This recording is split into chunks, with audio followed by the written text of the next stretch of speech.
न्याजी साहब, ये दिलचस्प नहीं है?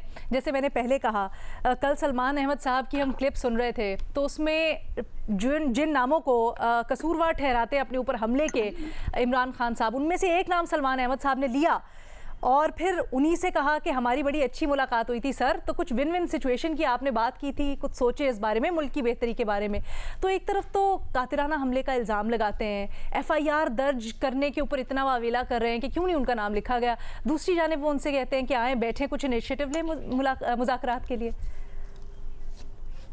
पहली बात तो ये कि अगर गल सलमान अहमद पे आ पड़ी है तो फिर इमरान खान जंग बंदी कर दो। अच्छा। अगर लेवल ये हो गया है सियासी मुज़ाकरात का और पॉलिटिकल स्ट्रेटेजी का, देखिए जी, मुझे तो हकीकत है कि इमरान की बेबसी पे तरस आता है।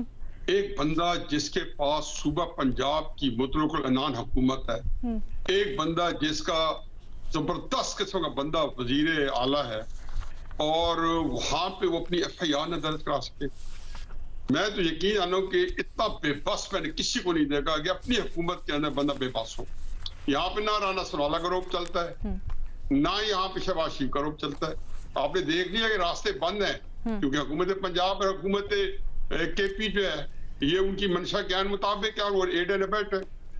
मैं पहली चीज क्लियर कर जाऊं कि जो भट्टी साहब ने नवाब अहमद खान के कत्ल का किया है, तो मैं उन खुशकिस्मत लोगों में से हूँ या बदकिस्मत में हूँ कि जिसने अपने कॉलेज के जमाने में पूरी हाई कोर्ट की प्रोसीडिंग जो है शायद ही कोई दिन मिस किया हो।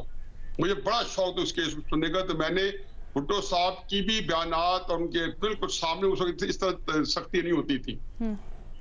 भुट्टो साहब के मामले में ये था कि जी जो FIR थी वो नहीं कटी थी। हाई कोर्ट के जिसको कहना चाहिए कि हुक्म पर FIR कटी, तो उन्होंने इसी तरीके से सील करके कोर्ट में जमा करा दी भुट्टो साहब के खिलाफ। दूसरा यह है कि भुट्टो साहब का जो वाकया था वो जो अहमद रजा कसूरी का वाकया था, हर 3 उनके ऊपर इससे पहले 2 दफा कातलाना हमले हो चुके थे पिछले 1.5-2 साल के अंदर। जब उनका मर्डर होता उनके वालिद का, उस वक्त ये गाड़ी वो अहमद रजा कसूरी चला रहे थे, और उससे पहले 2 उन पे मर्डर अटेम्प्ट होती है, एक कोयटा में और एक इस्लामाबाद में MNA हॉस्टल के बाहर, जहां से वो जा रहे थे अपनी जीप पे बैठ के। ये जीप छलनी हो गई थी।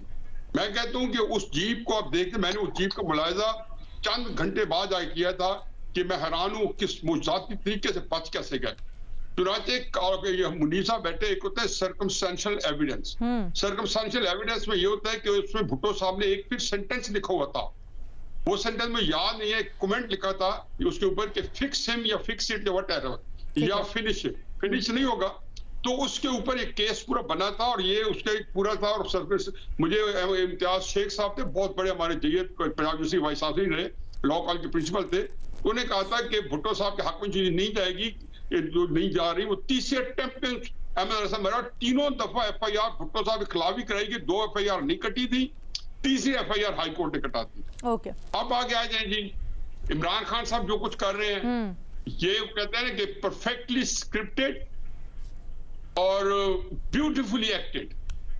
ये सिर्फ जो अगला 12 से 15 दिन है, मैंने कल परसों भी आपके प्रोग्राम में कहा है, और इसके अंदर सिर्फ इस वक्त चाहिए इमरान खान साहब जो है, उन्होंने जिस दिन जख्मी हुए दूसरे दिन जब उन्होंने मैराथन किस्म के जो एक अपना स्टेटमेंट रिकॉर्ड कराया 2 घंटे का तकरीबन, उसमें उन्होंने कहा था कि हम 15 दिन के लिए लॉन्ग मार्च मुलतवी कर रहे हैं। अब पता नहीं मुझे उस समय में गलती हो तो आप मुझे बता दें। फिर उसके 2 दिन बाद उन्होंने फरमाया कि जी मैं अब मंगल को शुरू कर रहा हूं, फिर मंगल से थर्सडे हो गया। इन बिटवीन ये मेरे इल्म में है कि उनके पास एक पैगाम आया जिसमें कहा गया कि आप लॉन्ग मार्च ना मुलतवी करें, क्योंकि इमरान खान साहब के साथ 2 साने हो चुके थे। जिस दिन वो डिस्क्वालीफाई होते हैं तो पाकिस्तान नहीं निकला, यानी कि वो मुल्क में होता है ना बंदा निकल आए, आग जो टायर जलाने वाला नहीं। और इसके बाद दूसरी दफा जब ये बेचारों पे कातलाना हमला हुआ तो वो रिएक्शन नहीं हुआ कि पूरा पाकिस्तान निकल के आगे बिल्कुल आपको इनकैपेसिटेट कर देता।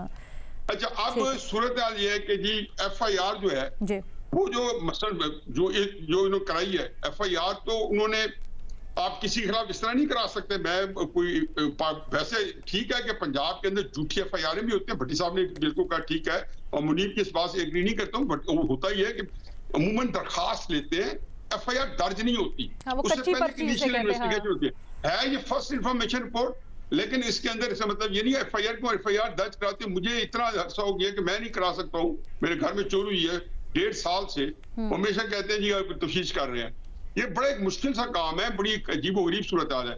बहरहाल अब तो हो गई है दर्ज और उसके अंदर इन्वेस्टिगेशन भी हो रही है, लेकिन कोई ये नहीं कहता कि जो गोली उस लड़के को लगी, जो कि हादसाती तौर पे लग सकती है, गार्ड ने सेल्फ डिफेंस में वो चलाई होगी और जाहिर है कि उसको कुछ शूट नहीं कर रहा था, उसकी गोली तो जाहिर है उस लड़के ने नहीं लगाई, वो लड़का तो पकड़ा गया, या उसके शॉट्स से लगे हुए हैं। अब तो हर चीज जो शॉट्स है उनको पता है कौन कौन बुलेट चला है, उसके ऊपर कोई तशवीश नहीं हो रही। अब ये बात है जी कि जो लॉन्ग मार्च है इमरान खान साहब का, इसके अंदर सिर्फ एक ही है कि आया ये हुकूमत जाती है, निगरान हुकूमत आए, ताकि जो मैंने आपको दिसंबर में बताया था, यही पे हम डिस्कस कर रहे थे, आपके प्रोग्राम में कहा था कि वोट ऑफ नो कॉन्फिडेंस भी आएगी, जनवरी फरवरी में घुमसान की जंग भी होगी, इमरान खान साहब के खिलाफ वो कामयाब भी होगी, लेकिन मतलब ये है कि उसके बाद नए इलेक्शन होंगे और उसके बाद, क्योंकि एक ये दिसंबर की बात है कि जो है निगरान हुकूमत चाहिए और फिर उसके अंदर बहुत सारे, अब ये सूरत हाल है कि मेरा अपना ख्याल है कि इसका ताल्लुक, ये लॉन्ग मार्च का ताल्लुक इमरान खान साहब की सियासत कम है और कई जो फैक्टर है, जिस तरह से एक सोहेल साहब ने इशारा किया उसकी तरफ ज्यादा है, क्योंकि मेरा नहीं ख्याल कि इस तरह आसानी से जो है ना चेंज ऑफ कमांड हमारी होती है या इस तरह की चीज होती है, उसकी बड़े ताश आता है। फिर 2014 में अगर इमरान खान साहब इससे बड़े जत्थे के साथ, इससे बड़ी सपोर्ट के साथ, सर दो चीजें इसका कारण है, एक तो वो कह रहे हैं कि खान साहब चाहते भी हैं, ठीक है, एक तो वो कह रहे हैं कि इमरान खान साहब चाहते भी हैं कि चलो कुछ मिडिल ग्राउंड कर ले, मुझे